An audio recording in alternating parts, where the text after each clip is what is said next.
Hello students, कैसे study चल रहा है आपका। अब हमारी जो गाड़ी है बहुत पिकअप ले रही है और धीरे धीरे हमारा ये जो सरफेस टेंशन है ये ख़त्म होने वाला है एक दो लेक्चर में। तो चलो नेक्स्ट टॉपिक की तरफ बढ़ते हैं जिसका नाम है excess pressure across the free surface of a liquid. हमारा जो free surface of the liquid है, देखो ये ऐसी फिगर हमने पहले भी देखी है। ये हमारा free surface of the liquid मैंने यहाँ पे दिखाया है। तो इसके दोनों साइड का जो प्रेशर है वो कैसे रहता है, एक्सेस प्रेशर, उसके बारे में सोचेंगे आज। तो इसमें पहले हमने फिगर में 3 फिगर दिखाई है। जो लिक्विड सरफेस प्लेन या हॉरिजॉन्टल सरफेस रहता है, कभी कभी कॉनकेव सरफेस रहता है और कभी कभी कॉन्वेक्स सरफेस रहता है। तो कॉनकेव साइड को प्रेशर कैसा रहता है, कॉन्वेक्स साइड को प्रेशर कैसा रहता है, और प्लेन सरफेस या हॉरिजॉन्टल सरफेस अगर रहा तो कैसा प्रेशर रहता है, वो हमें आज देखना है। तो इसके लिए हमने फिगर में जो दिखाया है या हमने पहले स्टडी ऐसा किया है कि सरफेस टेंशन की डेफिनेशन में हमने ऐसा देखा था कि जो टेंजेंशियल फोर्स एक्ट होता है लिक्विड सरफेस को वो हमें मालूम है, और एक इमेजिनरी लाइन हम ड्रॉ करते हैं जिसको ये जो force due to surface tension है वो परपेंडिकुलर रहता है। तो जो इमेजिनरी लाइन है उसके बारे में हम अब सोचेंगे नहीं सोचने वाले हैं। अब हम सिर्फ जो टेंजेंशियल डायरेक्शन में फोर्स एक्ट होता है उसके बारे में सोचेंगे। तो पहली फिगर में मैंने टेंजेंशियल फोर्सेस दिखाए हैं। ये जो टी है ये साइड में और दूसरा जो टी है वो दूसरी साइड में।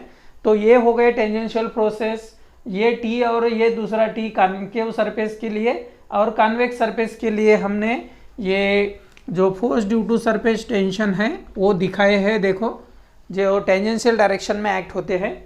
तो ये जो टेंजेंशियल डायरेक्शन में different shape of the liquids में ये जो force due to surface tension act हो रहे हैं, इनका रिजल्टेंट मैंने यहाँ दिखाया है। देखो ये जो force due to surface tension है इसका रिजल्टेंट मैंने एफटी से दिखाया है, यहाँ पे भी एफटी से दिखाया है, और यहाँ पे क्यों नहीं दिखाया उसका रीजन हमें मिल जाएगा। उसके बाद जो कोहेजन प्रेशर है उसके बारे में भी हमने देखा है। कोहेजन प्रेशर जो है इसको हम बोलते हैं, यहाँ पे फ्री सरफेस में जो मॉलिक्यूल्स रहते हैं इसमें डाउनवर्ड डायरेक्शन में जो मैक्सिमम फोर्स एक्सर्ट होता है पर यूनिट एरिया, इसको बोलते हैं हम cohesion pressure. Maximum downward force acting per unit area, इसको बोलते हैं कोहेजन प्रेशर। दूसरा नाम था उसका इंट्रिंसिक प्रेशर और एक नाम दिया था इंटरनल प्रेशर। तो ये तीनों का जो मीनिंग है वो सेम हो गया। अब यहाँ पे जो हमारा प्रेशर है कौन से साइड में कैसे रहेगा ये डिसाइड करने का काम ये एफटी करने वाला है। FT that is nothing but the जो टेंजेंशियल डायरेक्शन में एक्ट हो रहे हैं free surface of the liquid को forces due to surface tension, उनका वो रिजल्टेंट है। तो वो जो डायरेक्शन ऑफ एफटी है वो अपवर्ड है या डाउनवर्ड है या और कोई है, तो इसके ऊपर डिसाइड होता है तुम्हारा जो प्रेशर रहेगा। यहाँ पे बी साइड में ये पॉइंट के पास या बी पॉइंट के पास वो डिसाइड होने वाला है। पहला फैक्टर है हमारा डायरेक्शन ऑफ जो एफटी है, that will be the net force due to the surface tension. Surface tension के जो हमारे नेट फोर्स है उसकी वैल्यू हो गई हमारी एफटी, और कोहेजन प्रेशर कैसा है लिक्विड के अंदर के साइड में, इसके ऊपर भी डिसाइड करता है जो प्रेशर रहता है, उसी को बोलते हैं हम excess pressure across the free surface of the liquid. तो इसमें हमारा पहला जो फिगर है इसमें हमने हॉरिजॉन्टल सरफेस या प्लेन सरफेस दिखाया है। इसमें मैंने 2 पॉइंट्स लिए हैं, पॉइंट ए और पॉइंट बी। पॉइंट ए जो है वो free surface of the liquid के जस्ट ऊपर एयर में है, और बी पॉइंट जो है वो लिक्विड सरफेस के अंदर है, फ्री सरफेस के थोड़े साइड में, अंदर के साइड में।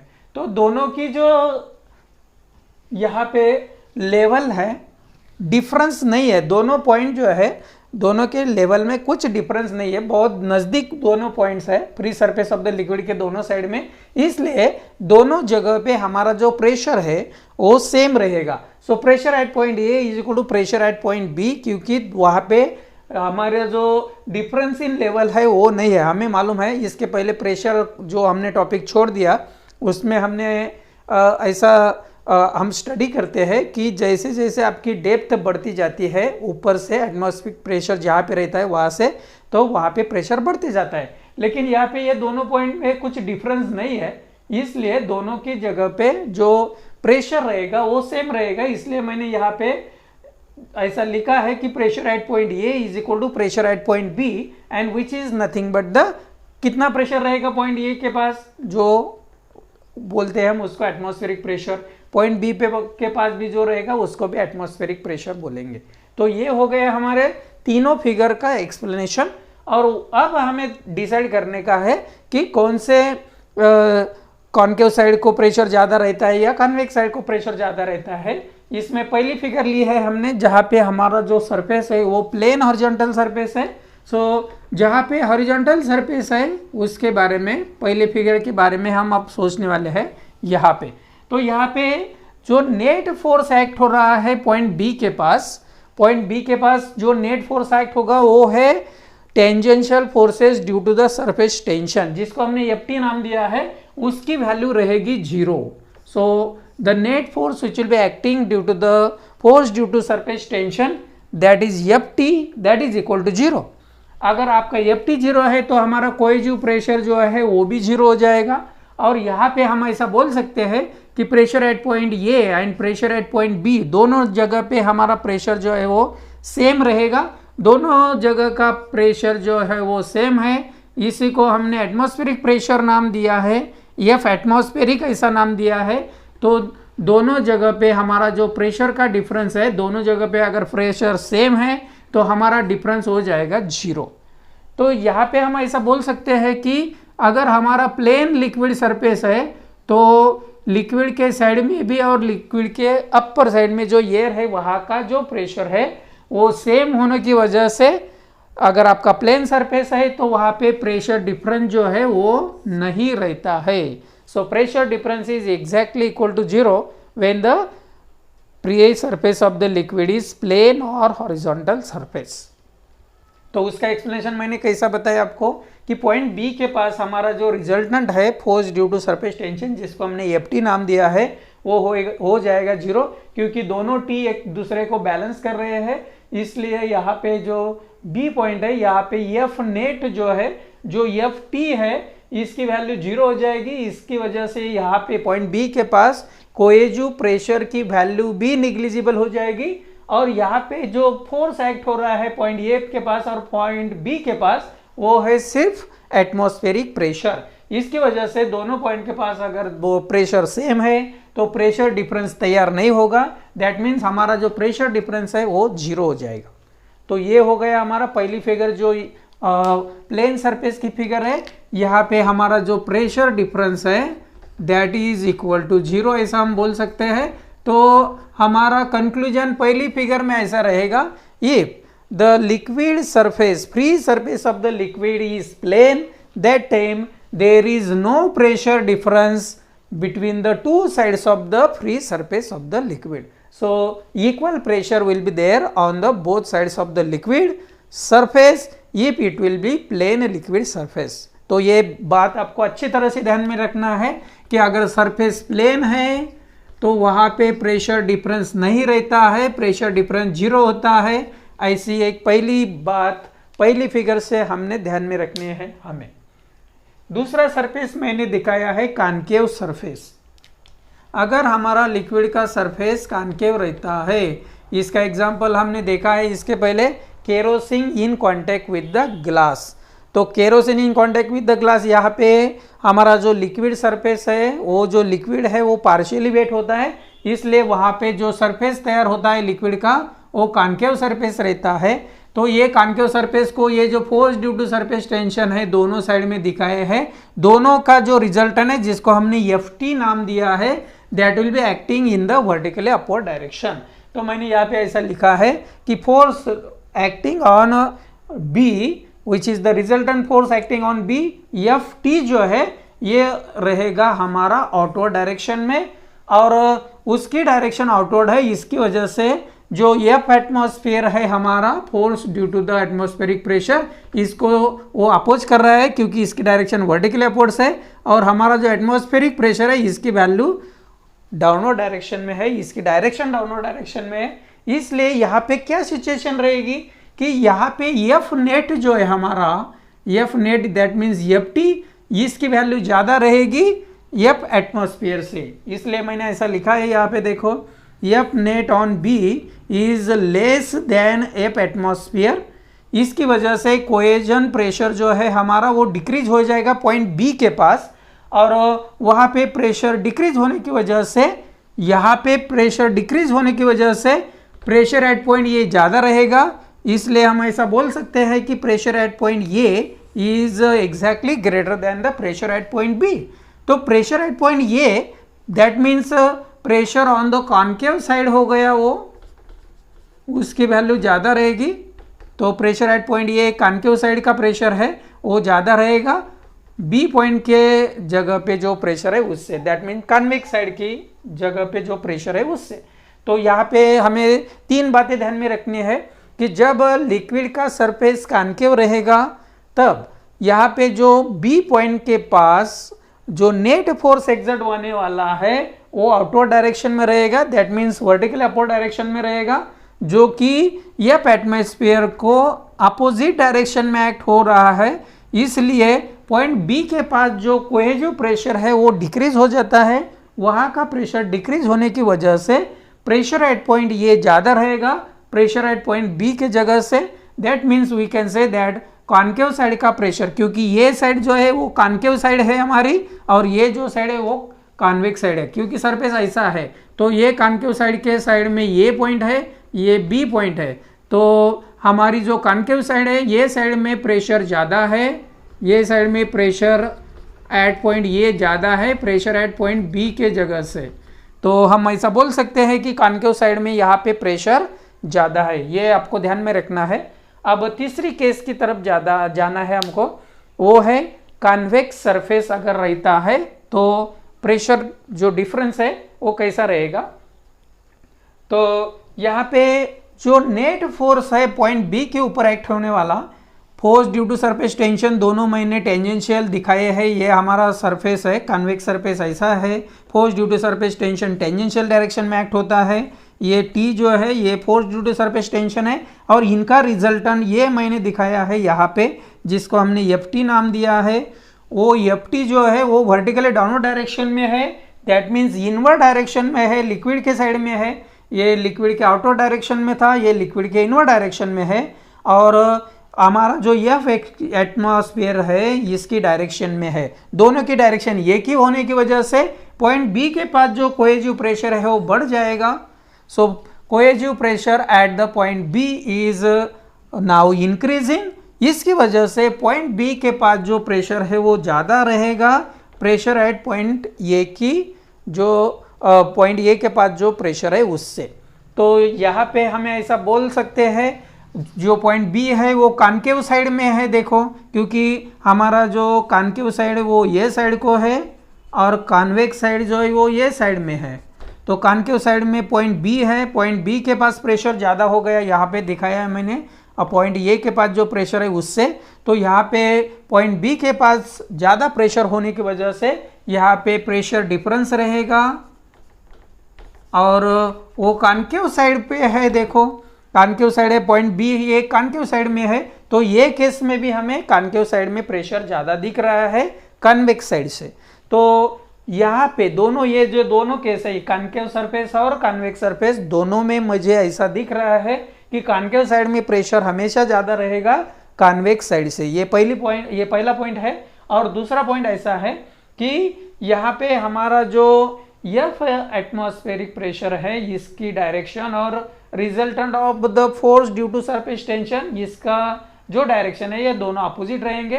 तो यहाँ पे कॉन्केव साइड में ज़्यादा प्रेशर है कॉन्वेक्स साइड के प्रेशर से। तो यहाँ पे भी प्रेशर डिफरेंस तैयार हो रहा है, यहाँ पे भी प्रेशर डिफरेंस तैयार हो रहा है। तो मुझे अब ऐसा कंक्लूजन मैं निकाल सकता हूँ कि जो प्रेशर रहता है कॉन्केव साइड में वो हमेशा ज़्यादा रहता है कॉन्वेक्स साइड से। तो pressure on concave side is always greater than the pressure on the convex side। और इसके पहले हमने देखा था जब प्लेन हॉरिजॉन्टल सरफेस रहता है तब जो प्रेशर डिफरेंस है वो जीरो होने की वजह से यहाँ पे हमारा जो प्रेशर ऑन बोथ साइड्स है वो सेम रहता है। So pressure on both sides that is at point A और एट पॉइंट बी, दोनों साइड में प्रेशर ऑन बोथ साइड जो है that will be same. So there will be no pressure difference when the surface of the liquid is plane, but there is a pressure difference जो है वो रहेगा। कब रहेगा? जब हमारा जो प्लेन सरफेस है वो कर्व रहेगा। कर्व रहने के टाइम को कॉनकेव साइड को जो प्रेशर है वो ज़्यादा रहता है, कॉन्वेक्स साइड को जो प्रेशर है वो कम रहता है। तो ये पूरे टॉपिक में 2 पॉइंट आपको ध्यान में रखने हैं। There will be no pressure difference when the surface of the liquid will be plane. That means on both the sides of the free liquid surface there will the pressure whose value will be same। ये पहला point. और दूसरा point आपको मैंने वैसा बताया कि अगर सरफेस कर्व है तो यहाँ पे प्रेशर डिफरेंस रहेगा। If there will be the curve surface then there will be the pressure difference, and as there is a pressure difference the pressure on concave side will be greater than the pressure on the convex side। हमेशा concave side का pressure ज्यादा रहता है convex side की वजह से। इसके आगे का जो टॉपिक है उसमें हमें ये लगने वाला है कि कौन से साइड का प्रेशर ज्यादा रहता है वो तो आपको ध्यान में रखना है। अगर कर्व सरफेस है तो कॉनकेव साइड को हमेशा प्रेशर ज्यादा रहता है, कॉन्वेक्स साइड को प्रेशर कम रहता है। तो मूव करते हैं इसके बाद के टॉपिक की तरफ। हमारे जो इम्पोर्टेंट टॉपिक्स है कुछ जो एग्ज़ाम में हमेशा पूछे जाते हैं उसमें से एक और टॉपिक आज हम लेने वाले हैं जिसका नाम है access pressure inside a liquid drop. Access pressure inside the liquid drop, ये जो एक्सप्रेशन है इसको हम Laplace law of spherical membrane ऐसा भी बोलते हैं, Laplace law for a spherical membrane. तो इसके पहले हमने जो कंसेप्ट पढ़े हैं वो कंसेप्ट का यूज़ करके हमें ये जो एक्सप्रेशन है बहुत ही आसान लैंग्वेज में या आसान तरीके से हम एक्सप्लेन कर सकते हैं। पहले जो हमने शुरू में free surface of the liquid लिया था और जिसमें हमने एक रीजन ढूंढा था कि why the liquid drops are spherical in shape. तो ये हमने इसका आंसर ऐसा देखा था कि जो free surface of the liquid है वो अंडर अ सर्टेन टेंशन रहता है और खुद का जो एरिया है वो मिनिमाइज करने की कोशिश करता है, खुद की जो पोटेंशियल एनर्जी है वो मिनिमाइज करने की कोशिश करता है और सबसे कम एरिया जो है या यहाँ पे जो ज्योमेट्रिकल शेप्स है उसमें वो है स्फीयर।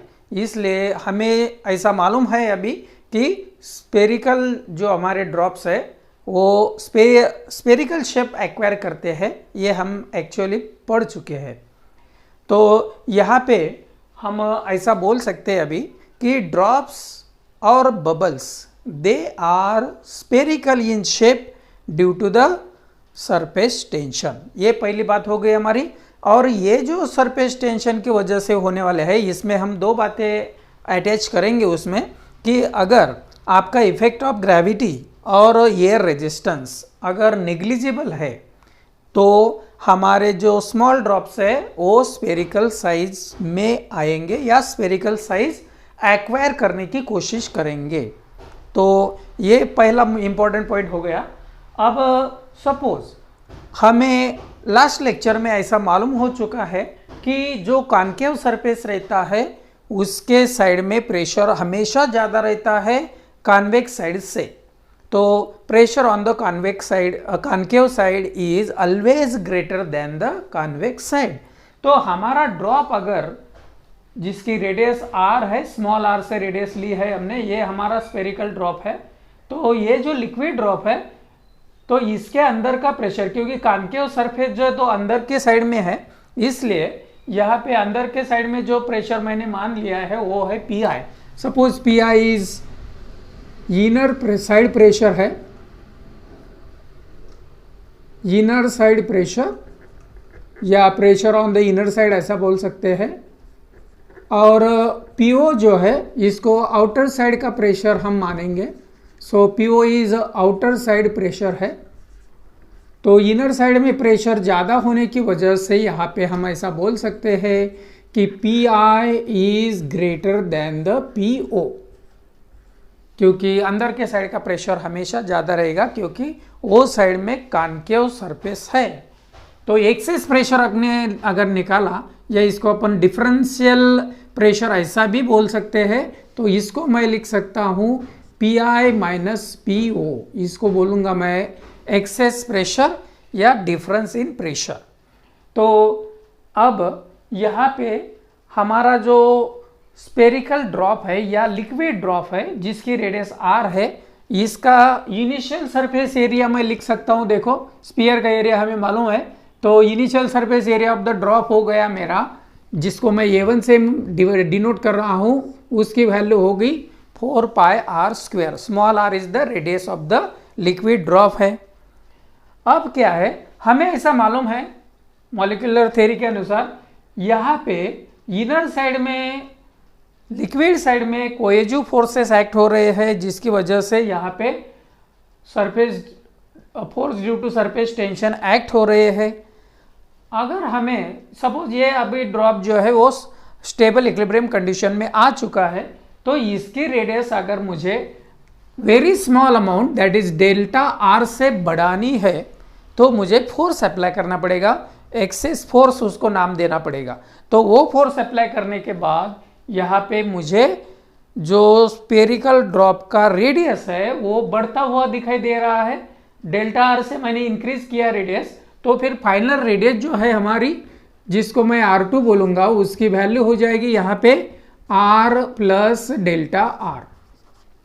ये हो गई हमारी total radius when we increase the radius of this liquid drop by the amount of delta R। Delta R यानी कि वो बहुत ही स्मॉल अमाउंट रहता है, वेरी वेरी स्मॉल अमाउंट रहता है। तो मुझे अब फाइनल सरफेस एरिया निकालते आएगा। फिर मेरा फाइनल सरफेस एरिया मैं जिसको मैं A2 मान रहा हूँ, उसकी वैल्यू आएगी 4 पाई R2 स्क्वायर। R2 की जगह पे मैंने वैल्यू डाल दी R plus delta R bracket square. तो ये हमारी इंक्रीज इन रेडियस है। तो ये अगर मैंने सॉल्व किया तो ऐसा मिलेगा मुझे 4 पाई, यहाँ पे ब्रैकेट में आएगा R square plus 2 times R into delta R plus delta R square. ये प्लस बी ब्रैकेट स्क्वायर, ये एक्सपेंशन हमें मालूम है, उसका यूज करके हमें ऐसा मिला।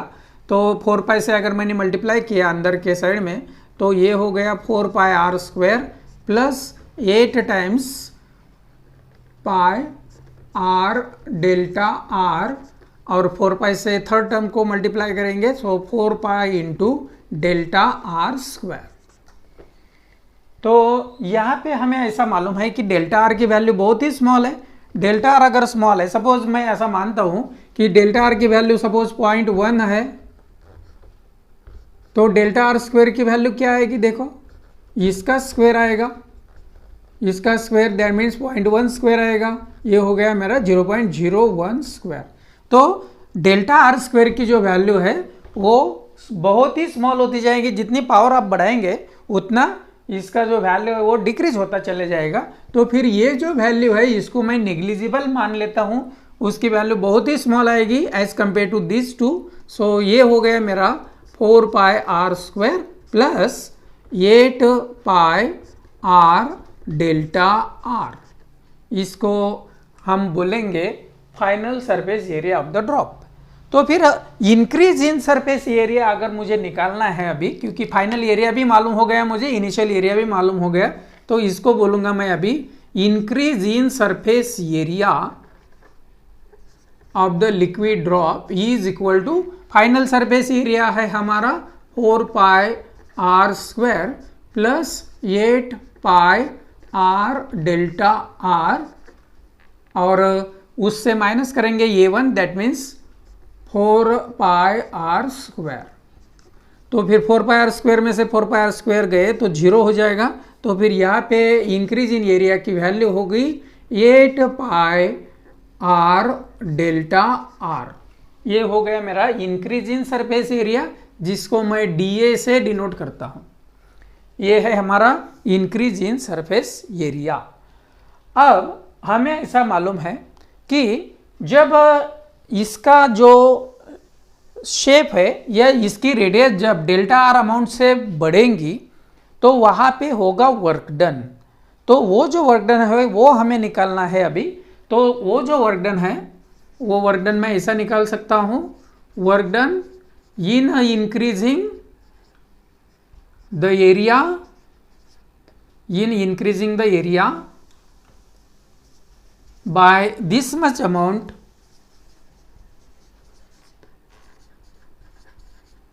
इज इक्वल टू क्या होगा। देखो हमें ऐसा मालूम था, मैंने आपको पिछली बार ऐसा बोला था कि सरफेस टेंशन का मीनिंग क्या है, थ्योरेटिकल मीनिंग ऐसा बोला था कि अगर free surface of the liquid में यूनिट एरिया से हमारा एरिया बढ़ता है तो उसको बोलते हैं हम सरफेस टेंशन।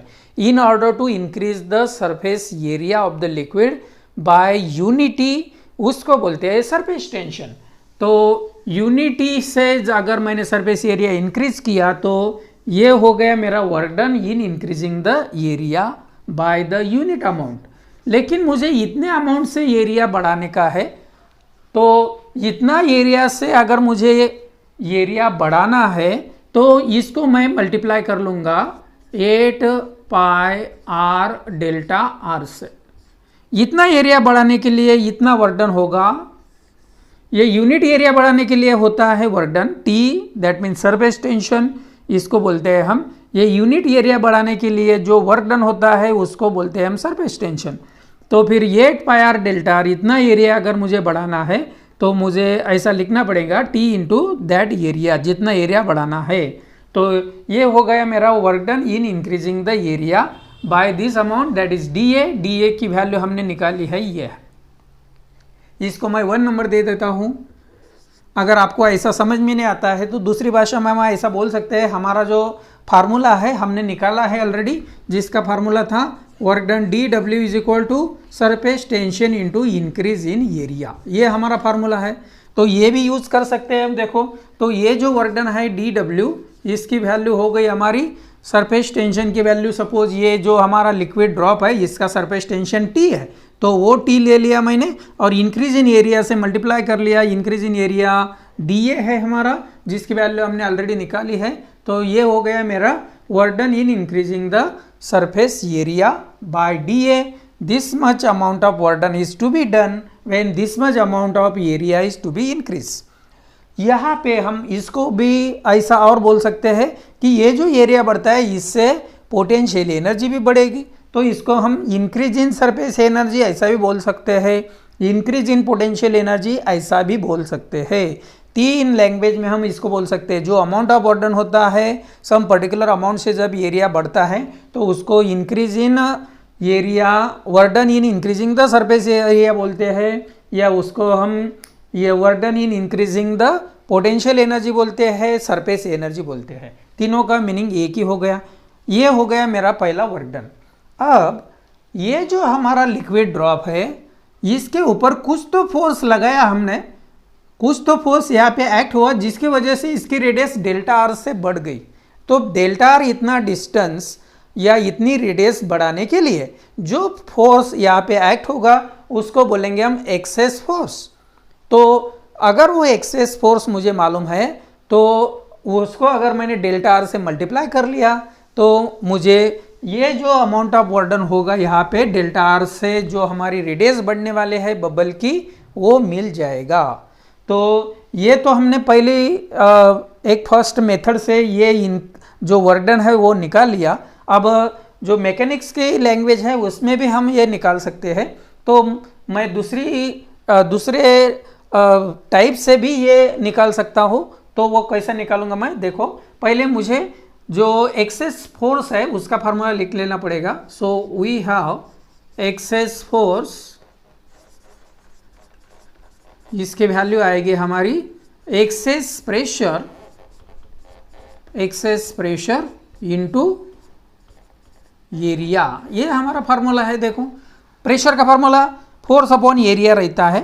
तो फिर ये प्रेशर है, ये एरिया को ये साइड में लिया तो फोर्स अपॉन एरिया हो जाएगा।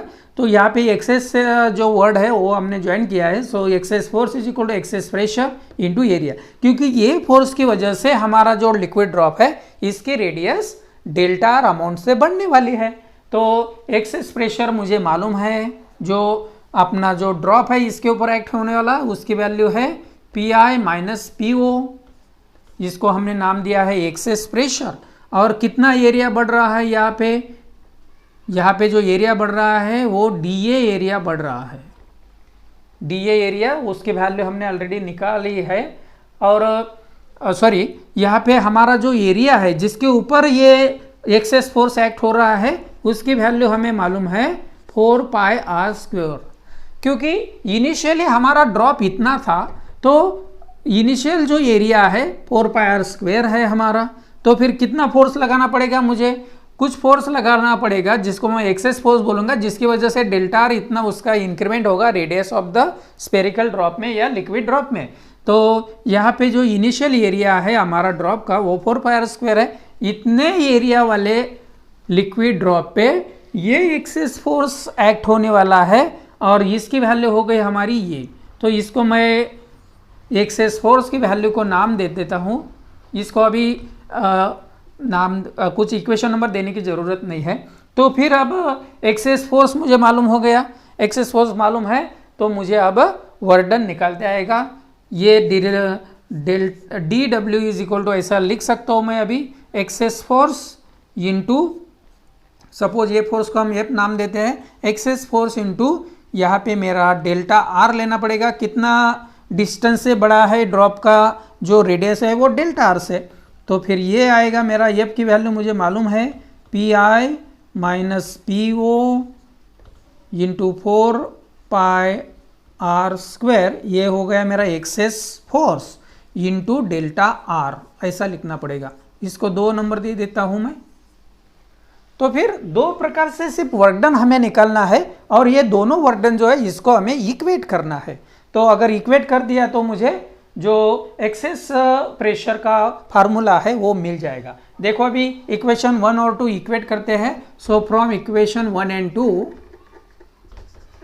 फ्रॉम इक्वेशन 1 एंड 2 क्या लिख सकता हूं मैं, देखो दोनों equation work done in increasing the same thing है। देखो डेल्टा आर अमाउंट से जब हम लिक्विड ड्रॉप का रेडियस बढ़ाते हैं या इंक्रीज करते हैं तब होने वाला वर्क डन ये भी है और उस टाइम को होने वाला वर्क डन ये भी है। तो दोनों सेम है इसलिए दोनों इक्वेट कर सकते हैं। तो ये मैं लिख सकता हूँ P I minus P O, ये हो गया मेरा 4 pi R square into delta R, और यही वर्क डन है मेरा ये T into 8 times pi R delta R, ये हो गया मेरा राइट हैंड साइड। तो इसमें डेल्टा आर कैंसिल हो रहा है, देखो डेल्टा आर कैंसिल हो गया। यहाँ पे हमारा जो 4 पाई है या पाई कैंसिल कर देता हूँ और ये 4 है तो ये 8 है इसलिए यहाँ पे 2 बचेगा। और ये जो r है ये एक r भी कैंसिल हो जाएगा, देखो ये। तो फिर यहाँ पे मेरा बचा P I minus P O is equal to, ये साइड में है हमारा 2 टाइम्स t, क्योंकि ये 8 था इसलिए यहाँ पे 2 बचा है, ये 2 और इंटू टी, और ये साइड में r बचा है इसलिए इसको बोलूँगा मैं r। तो ये हो गया मेरा एक्सेस प्रेशर, क्योंकि P I minus P O को हमने एक्सेस प्रेशर ऐसा नाम दिया है। तो ये जो फार्मूला है P I minus P O is equal to 2t upon R, इसको बोलते हैं हम excess pressure which will be inside the liquid drop.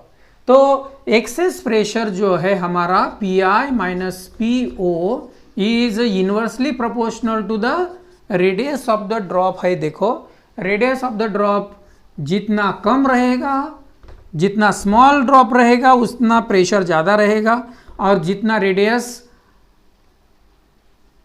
ज़्यादा रहेगा उतना प्रेशर कम रहेगा। तो बिग ड्रॉप में प्रेशर कम रहता है और छोटे ड्रॉप में प्रेशर ज़्यादा रहता है, ऐसा हम बोल सकते हैं। तो इसके ऊपर भी हमें कुछ एग्जांपल्स या प्रॉब्लम सॉल्व करने हैं, वो हम बाद में देखते हैं। तो ये आपको ध्यान में रखना है। यहाँ पे हमने जो ड्रॉप लिया था ये लिक्विड ड्रॉप था, क्योंकि इसको एक ही फ्री सरफेस था, वो तो हम सब पढ़ चुके हैं, इसलिए यहाँ पे एरिया लेते वक्त हमने 4πr² लिया, क्योंकि इसको एक ही free surface of the liquid है, क्योंकि ये जो आउटर सरफेस है यही हमारा एयर के कांटेक्ट में है, अंदर के बाजू में इसमें वाटर है। अगर सपोज एक हाथ दूसरे कंटेनर में हमने ऐसा देखा, सपोज ये कंटेनर है, इसके अंदर लिक्विड भरा है, यहाँ पे एक ड्रॉप तैयार हो गया, देखो एयर का ड्रॉप रहेगा वो, इसका शेप जो बबल बोल सकते हैं हम इसको, बबल क्यों नहीं बोल सकते इसको, क्योंकि इसमें आउटर साइड में लिक्विड रहेगा, इनर साइड में यहाँ पे रहेगा एयर, तो फिर इसको भी एक ही free surface of the liquid है, इसलिए जो लिक्विड के अंदर कोई भी ड्रॉप फॉर्म होता है, लिक्विड का ड्रॉप फॉर्म होता है, उस टाइम को प्रेशर का फार्मूला यही रहेगा, क्योंकि इसमें भी एक ही free surface of the liquid है, इसमें भी एक ही free surface of the liquid है। लेकिन अगर बबल तैयार हो गया हमारा, ये सपोज हमारा बबल है, तो ये जो बबल है इसके अंदर के साइड में भी एयर है और बाहर के साइड में भी एयर है, तो इसको दो फ्री सरफेस हो जाएंगे, तो दो फ्री सरफेस होने की वजह से यहाँ पे 2 × 4πr² ऐसा लिखना पड़ेगा, क्योंकि इनर साइड का सरफेस एरिया आएगा 4πr², आउटर साइड का सरफेस एरिया आएगा 4πr², दोनों की रेडियस सेम लेनी पड़ेंगी, क्योंकि इसकी थिकनेस बहुत कम रहती है, इसलिए मैंने बताया वो बात भी बताई है आपको। तो फिर यहाँ पे 2 फैक्टर बढ़ जाएगा, तो फिर जो हमारा एयर बबल है या कोई भी सोप बबल है जो एयर में फॉर्म होने वाला है, उसका जो एक्सेस प्रेशर रहेगा उसको मैं ऐसा लिख सकता हूं अभी, PI - PO is equal to, यहाँ पे 4πr² के बजाय 8πr² लेना पड़ेगा, यहाँ पे भी 8 लेना पड़ेगा, यहाँ पे हो जाएगा 16, ऐसे करते करते आपने सेम मैनर से अगर यहाँ पे वो डिराइव किया तो हो जाएगा 4T/R। ये है R radius of the soap bubble. Soap bubble की जो रेडियस है वो सपोज स्मॉल r है, तो जो एक्सेस प्रेशर है इनसाइड द हमारा जो सोप का बबल है उसका फार्मूला ये आपको ध्यान में रखना है। इसमें एक और बात मुझे बतानी है, सपोज ये अगर बबल जो है वो अगर सरफेस पे तैयार होता है तो उसका फार्मूला ये लेंगे हम, लेकिन ये कुछ डेप्थ के अंदर जरा अगर यहाँ पे तैयार होता है तो एक्सेस प्रेशर लिखते वक्त PI - PO is equal to, यहाँ पे लिखना पड़ेगा मुझे क्योंकि वो लिक्विड का ड्रॉप है, मैंने बताया आपको, उसको एक ही फ्री सरफेस है, 2T/R प्लस जो जितने हाइट पे होगा H ρg, ये एडिशनल प्रेशर हमें लेना पड़ेगा। ये फार्मूला हो गया तुम्हारा कुछ डेप्थ पे जब एयर का यहाँ पे एक बबल फॉर्म होने वाला है जिसको एक ही फ्री सरफेस रहता है, उस बारे में फार्मूला आपको ये यूज करना पड़ेगा। इसको ही हम गेज प्रेशर ऐसा ही बोलते हैं, गेज प्रेशर भी बोल सकते हैं इसको। अगर आपको गेज प्रेशर पूछा तो यही फार्मूला आपको यूज करना है, क्योंकि ये दोनों का जो डिफरेंस है इसको भी गेज प्रेशर बोलते हैं। तो ये हो गया हमारा gauge pressure, PI - PO is equal to 2T/R plus H ρg। यहाँ पे ये जिस लिक्विड के अंदर ड्रॉप तैयार हुआ है उसकी डेंसिटी है, इसको बोलेंगे हम density of liquid inside which the liquid drop is to be form. तो ये हो गया हमारा excess pressure inside the liquid drop. अब यहाँ पे जो तुम्हारा फार्मूला है, 3 फार्मूले आपको ध्यान में रखने हैं। पहला फार्मूला है लिक्विड ड्रॉप के लिए, लिक्विड ड्रॉप जो है जो एयर में फॉर्म होता है जिसका शेप स्पेरिकल होता है वो 2T/R इतना एक्सेस प्रेशर रहता है। वाटर के अंदर अगर ड्रॉप तैयार होता है सरफेस के ऊपर तो वहाँ पे जो एक्सेस प्रेशर होगा, यहाँ पे जो लिक्विड का बबल तैयार होगा उसको, तो यहाँ पे इसको 2T/R ऐसा उसका इनसाइड प्रेशर रहेगा, क्योंकि अंदर के साइड में एयर है, बाहर के साइड में लिक्विड है। अब ये जो एक्सेस प्रेशर है वो इनवर्सली प्रोपोर्शनल टू R होता है, वो बताया मैंने आपको। और अगर एयर में सोप बबल फॉर्म होता है या तुम्हारा कौन सा भी लिक्विड का बबल फॉर्म होता है तो उस टाइम को जो एक्सेस प्रेशर है उसका फार्मूला लेते वक्त वो 4T/R इतना लेना पड़ेगा आपको। तो Pi minus PO is equal to 4T/R। This is for the soap bubble which will be forming in the air medium, क्योंकि इसमें दो फ्री सरफेस है। अगर आपका लिक्विड ड्रॉप एयर में फॉर्म होता है तो उसको एक free surface of the liquid है। वाटर के जो अंदर कौन सा भी लिक्विड का ड्रॉप तैयार होगा या सॉरी लिक्विड का बबल तैयार होगा उसमें भी एक ही फ्री सरफेस है, इसलिए उसके लिए ये फार्मूला आपको यूज करना है। तो तीन प्रकार के ड्रॉप मैंने बोले आपको। एक है पहला कि जो एयर मीडियम में लिक्विड का ड्रॉप होगा, फॉर एग्जांपल उसका ले सकते हैं हम रेन ड्रॉप पहला।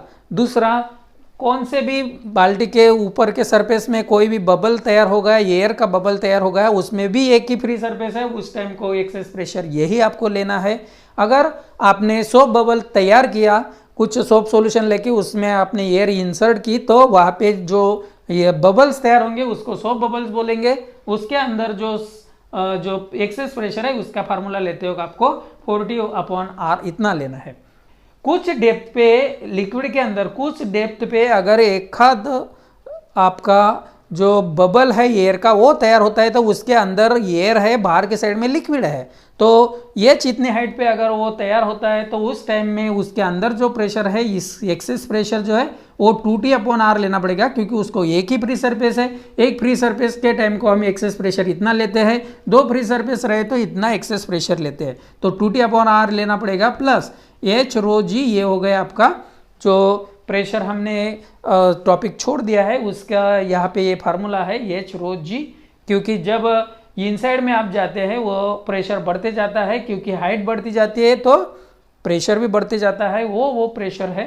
तो उस टाइम को यहाँ पे रो यानी कि डेंसिटी ऑफ द लिक्विड हो गई, इसको हम गेज प्रेशर भी बोल सकते हैं। तो ये बहुत ही इंपॉर्टेंट टॉपिक है, 3 मार्क्स के लिए बोर्ड के एग्जाम में हमेशा आने वाला क्वेश्चन है, इसलिए आपको ये बहुत अच्छी तरह से तैयार करना है। यहाँ पे शुरू में आपको इनिशियल सरफेस एरिया मालूम होना चाहिए, फाइनल सरफेस एरिया मालूम होना चाहिए, उससे हम निकालते हैं इंक्रीज इन एरिया। उसके बाद अगर हमने सरफेस टेंशन को ये एरिया से मल्टीप्लाई कर दिया तो इतना एरिया बढ़ाने के लिए, लिक्विड ड्रॉप का इतना एरिया बढ़ाने के लिए जो वर्क डन होगा उसकी वैल्यू रहती है T टाइम्स दिस एरिया, क्योंकि ये यूनिट एरिया बढ़ाने के लिए तुम्हारा वर्क डन होता है, तो इतना एरिया बढ़ाना है तो इसको इससे मल्टीप्लाई करना पड़ेगा। ये फर्स्ट मेथड होगी वर्क डन फाइंड करने की। दूसरी मेथड मैंने बताया आपको, क्योंकि हमारा जो लिक्विड का ड्रॉप है उसका जो सरफेस एरिया है वो बढ़ने वाला है, उसकी रेडियस जो है वो बढ़ने वाली है ΔR अमाउंट से, तो वहाँ पे उसका जो एक्सेस फोर्स है वो पहले निकाला हमने, एक्सेस प्रेशर इंटू एरिया। हमारा जो प्रेशर का फॉर्मूला है वो यूज करके इसकी वैल्यू आ गई Pi minus P0, excess pressure की इनिशियल सरफेस एरिया जिसकी रेडियस ΔR से बढ़नी थी वो एरिया था हमारा 4πr²। तो ये हो गया हमारा एक्सेस फोर्स। इसको अगर मैंने ΔR से डिस्टेंस से मल्टीप्लाई कर लिया तो वो मिल गया मुझे amount of work done in increasing the particular liquid drop by the amount of ΔR। तो ये हो गया F इंटू ΔR, F की वैल्यू हमने पुटअप कर दी, ΔR से उससे मल्टीप्लाई कर लिया। तो ये दोनों वर्क डन सेम थिंग के लिए हुए हैं, तो इसलिए ये दोनों वर्क डन सेम है, इसलिए मैंने दोनों की कंपैरिजन या दोनों की इक्वल वैल्यू दिखा दी। दोनों की इक्वल वैल्यू दिखा के जो फैक्टर्स कट होने वाले थे वो हमने कट कर दिए, और जो बचे हैं इसमें है 2T/R। This is the formula for excess pressure. इसको ही बोलते हैं हम Laplace law for spherical membrane. हमें आपका अगर क्वेश्चन पेपर में ऐसा क्वेश्चन पूछते हैं, derive an expression for the excess pressure of the excess pressure ऐसा ही पूछ सकते हैं, और Laplace formula for spherical membrane, derive the expression for Laplace formula for spherical membrane ऐसा ही पूछ सकते हैं, या derive the expression for access pressure inside the liquid drop, या सोप बबल पूछा तो यहाँ पे 2 लेके आपको वो प्रोसीजर करनी पड़ेगी। फाइनली हमें Pi minus PO is equal to 4T/R आएगा फॉर द बबल, और यहाँ पे Pi माइनस PO की वैल्यू मिलेगी 2T/R for the liquid drop. तो यहाँ पे हमें यह जो एक्सेस प्रेशर है वो inversely proportional to the radius of the bubble दिख रही है। ये आपको क्वेश्चन ऐसा भी पूछ सकते हैं, show that the excess pressure which will be inside the liquid drop is inversely proportional to the radius of the soap bubble, या diameter of the soap bubble ऐसा भी पूछ सकते हैं। ये फार्मूला आपको डायमीटर के फार्मूला में भी लिख सकते हैं। आर की वैल्यू में d/2 अगर डाल देता हूँ तो अगर आपको डायमीटर दिया है तो डायरेक्टली 4t/d ऐसा फार्मूला हो जाएगा, क्योंकि इसकी वैल्यू रहेगी d/2, वो 2 जो है वो डिनोमिनेटर का डिनोमिनेटर है इसलिए न्यूमरेटर में चला जाएगा। 4t/d ये फार्मूला हो गया इन टर्म्स ऑफ डायमीटर। और ये भी फार्मूला आप लिख सकते हैं, इसमें आएगा 8t/d ऐसा फार्मूला आएगा फॉर द सोप बबल। ये हो गया फॉर द लिक्विड ड्रॉप या air bubble form inside the particular liquid. तो ये आपको अच्छी तरह से तैयार करना है एक्सप्रेशन, और बहुत ही सिंपल और इजी एक्सप्रेशन है। फिगर के लिए आधा मार्क रहेगा। यहाँ पे आपने इंक्रीज इन एरिया निकाला, उसको 1 मार्क रहेगा, इसको आधा और इसको आधा। उसके बाद आपने ये जो वर्क डन निकाला है इसको भी हाफ मार्क रहता है। आपने जो दूसरी मेथड से वर्क डन निकाला उसको भी हाफ मार्क रहेगा, और फाइनल एक्सप्रेशन को 1 मार्क रहेगा। ऐसा 3 मार्क्स के लिए क्वेश्चन आएगा। तो आप जरूर इसको अच्छी तरह से तैयार करो। और ये फार्मूला कॉम्पिटिटिव एग्जाम के लिए बहुत ही इंपॉर्टेंट है। इसके ऊपर आपको बहुत सारे प्रॉब्लम्स कॉम्पिटिटिव एग्जाम में भी दिखेंगे, वो हम लेने वाले हैं बाद में। तो आज इतना ही बस हो गया, अब रुकते हैं। Thank you.